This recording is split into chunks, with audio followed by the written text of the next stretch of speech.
Luminar UG ko. So ayun guys, pakabit tayo ngayon ng ginawa ni Utol na switchless hazard. Pang ano to? Pang UG1 and UG2. Ayan. Update ko kayo pag nakabit na. So ayun guys, nakabit na natin. Iti-testing natin ngayon. Bali anong uunahin? Dito lang. Left side tapos right side.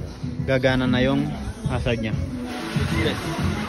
Kung wala sa yung left side, sa right side yung trigger. Basta pag pag i-hazard nyo, left and right lang. Click left and right. Dito. Click Left muna and left, right. that's right. Gagana na yan.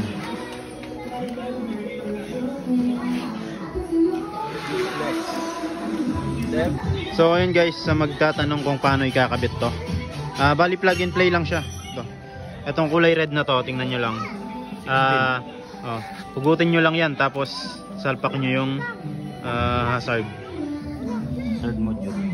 module yan.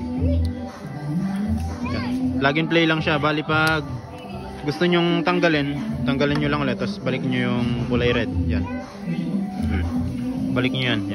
Ganyan lang. Ikakabit.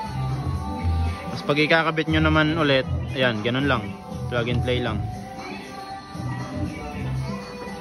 Tapos bahala na kayo kung saan nyo ilalagay yan. Ayan. Yan. Sa akin kasi meron na, kaya meron na yan. Ayan o. Gumagana na. Right side yung trigger. Basta pag i-activate nyo yung hazard, click nyo lang left and right. Yan. Tapos push pag gusto nyong patayin.